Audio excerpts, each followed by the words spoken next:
Hello, this is Daniel Mart, and today I'm going to be doing another review. Yeah, this time around I'm going to be doing a review for the season 1 finale of Fear the Walking Dead, episode 6, season 1, The Good Man. So, yeah, this was good, man.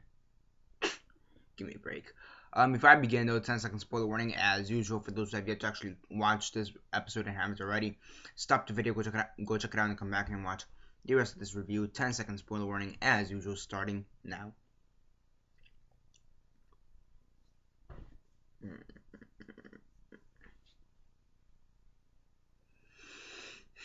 Okay, so 10 seconds are up. So for those who have yet to actually watch this episode, and definitely do watch it, and yeah, for those who have yet to actually watch the episode and haven't already, please don't comment down below or be messaging me. Then I've given you fair warnings, as usual. I did. So yeah, so basically in this episode, what do you have? A shit ton of zombies. Yeah. And so basically, what the group decides to do in order to try to get Liza, Griselda, and Nick back, they basically decide to release a stadium full of 2,000 plus zombies, or infected as they call it. And Daniel, this is Daniel who did it. He basically lures like these 2,000 plus zombies to the base camp, or the military base camp, and all hell basically breaks loose. Griselda died in the previous episode, but the group doesn't know that, so there's that. Liza, she's trying to find Nick because to a degree, Nick is now her responsibility. Little does she know that Nick has just left the compound, or tried to leave the compound, with this new character, Victor Strand. Really interesting, really dark, and really interesting. He doesn't really care for many other people in this, and right now he's just really looking out for himself and Nick. And when he groups up with the rest of the people, he's kind of like, ugh, now I have to care for these people as well. I'm still just gonna care for myself. They're gonna be my last priority. I'll look for them, but right now, I'm me first. So yeah, it's pretty interesting. Yeah, because he's rich. It's been confirmed that he was a fixer or something like that. Which explains how he got so much wealth, because you see him in this like tuxedo and stuff. Towards the end of the episode, he has this big luxurious house with a fucking yacht as well that now they're probably gonna go to in season 2. So there's that. So yeah, so he's really rich. So it's pretty interesting to see someone of that background. You normally don't see someone who's actually rich and well off pre-apocalypse and post-apocalypse, as for some reason, which is really odd and interesting now that we actually have one. And he may be the villain for season 2, maybe, possibly. I mean, he is really dark and really villainous, and we really haven't had a villain. I mean, for season 1, the zombies. I mean, the zombies are always going to be the main antagonist, I guess. But I guess you could argue for season 1, there's Moyers, who was the soldiers, or not Moyers. You could just say the whole army, and as a whole was the antagonist. You could argue that Daniel was the antagonist for a bit, but he had a reason to. So yeah. So yeah, shooting up zombies in this military base. Eventually, they do find Nick, Strand, Liza. Liza tells Daniel that Griselda's dead. He's like, oh crap, but he accepts the situation, because I'm pretty sure he knew that Griselda may have died regardless, because she was infected. Her foot was crushed. If she didn't die, she would have been a huge liability. I mean, for him, being a liability would have been better than death. But in this situation, yes, accept the fact. Dealing with Ophelia, and then Ophelia's boyfriend, kind of not really Adams, comes out of nowhere, and now we know what the good man means. Means Travis. He starts off with holding a gun, then beats the living fucking shit out of Adams. Holy fuck! Like he's initially gonna kill Daniel because he tortured him in the previous episode, but he's like, you know what? I'm gonna do something worse to you. I'm gonna torture you by trying to kill your daughter. And since I know I'm gonna die probably after this, and your daughter's my girlfriend right now, we could both be happy in heaven or some bullshit like that. So he tries to kill Ophelia. In reality, he shoots her in the arm, and then Travis tackles him down and beats the living fucking shit out of him. That was hilarious and pretty funny and dark for Travis, because because mentally, I guess he is weak, and what I mean by that is that he can't protect his family logically. Like Moyers is right in the previous episode when he said he can't protect his family. He really can't protect his family.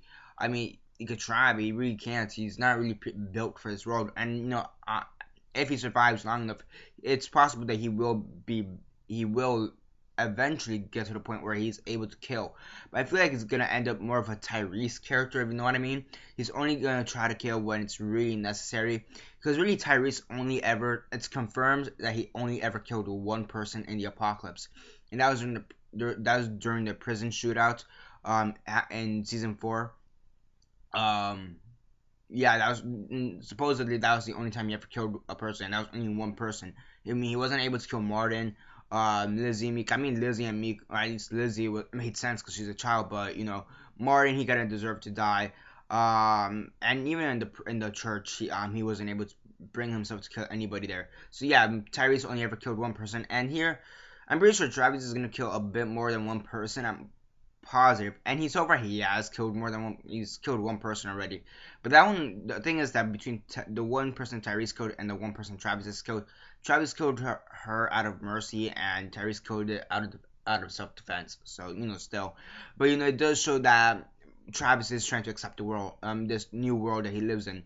And who finally died in the end? Who did Travis have to kill? It was Liza, because she was bitten, and I am happy for two reasons. One, it evolves Travis's character. It makes him accept to a certain degree what this new world has to give, how he should survive in this world, and also because you also do have Chris, and Chris he doesn't hate his father, but he does have resentment towards his father because of the divorce. And, him killing his mom, his dad killing his mom, regardless of it being out of mercy or whatever, that's gonna cause a bit more resentment. And also because I really didn't care for Liza. I just didn't give a shit for her character. She was like Lori, in my opinion. She was more helpful than Lori because she's a nurse. So she was a bit more helpful than Lori. But I just didn't give a shit about her character. I felt like Griselda had more character development than her, in my opinion. Because, I mean, and I explained this in the previous review for the previous episode, that Griselda, we know more stuff about her than we know about Liza. And Griselda was like in 4 episodes, and Liza was in all 5. All 6. Griselda, we knew she was from El Salvador. We knew she had to go through the Civil War. We knew she's had struggles. I mean, logically, what kind of development did Liza logically have? She had the most basic of development. She's a mother who had Chris. She's divorced. Okay, she was training to be a nurse. Okay, like big whoop. And since she's a nurse, she automatically has to be caring. It's the most basic of fucking development, in my opinion. And like the only shred of development they gave us made her really unlikable, in my opinion. Like she ditched her family, her own blood, Chris. I mean, I guess you could argue she wants nothing to do with Travis, regardless, but she still ditched her own son, which was her blood. So she ditches her blood just to try to find a safer place. And some people could argue, because she has to deal with Nick and Griselda. I'm like, yeah, so what? Let the military deal with Griselda. Because Nick could defend him for himself. Like, even if Strand wasn't there, Nick could more or less try defend him for himself. He could more or less try.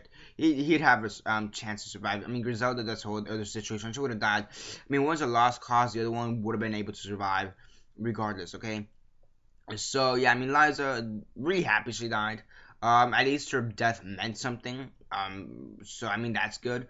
Really, really shitty character, really crap character. Yeah, I like Griselda better than her, and Griselda I didn't really give a shit about either because she was like she had more development than Liza, but she really didn't do anything either. So yeah, really happy Liza's gone. Really didn't care for her. I mean, she was bitten in this one. Apparently, it seemed like she was bitten in this one kitchen scene where there's just a bunch of zombies coming in this kitchen, and everybody's just defending.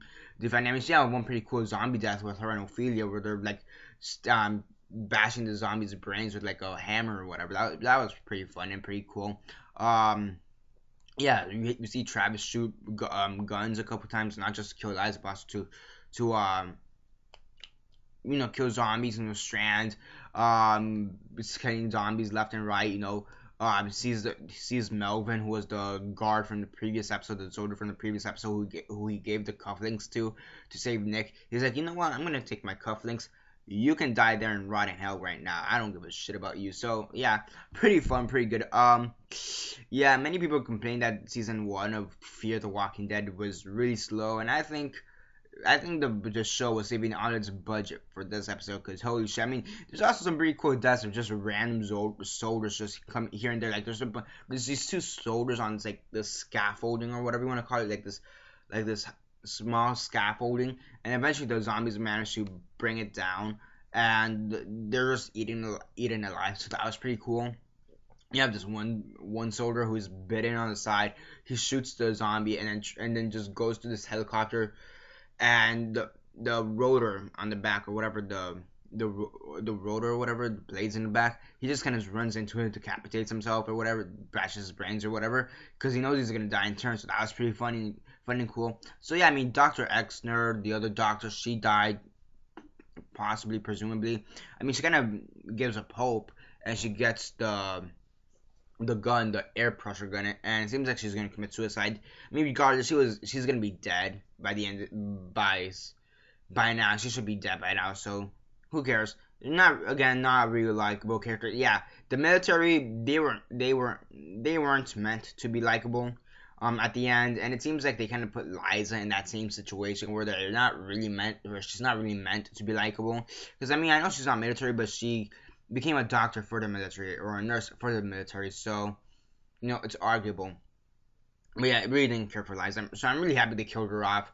Yeah, yeah, really happy. On a scale of 1 to 10, 1 being the worst, 10 being the best, and 6 being decent, I'd give this a 9 out of 10. Pretty great episode. Definitely the best episode of the series so far, and the season. I mean, then again, you have to remember it's only been 6 episodes.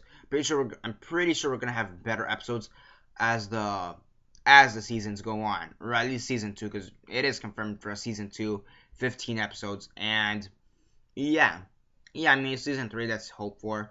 So yeah, that's basically it for this review. Subscribe if you're not already subscribed. I do movie reviews, TV show reviews, and comic book reviews. Comment down below on your thoughts on the episode. Have you seen it? And if not, why not? And if you have, what are your thoughts on it? Comment all that down below. Let me know. Like the video, share on Facebook, Twitter, MySpace, or whatever you guys prefer. And that's basically it for now. This is Daniel Mart signing off.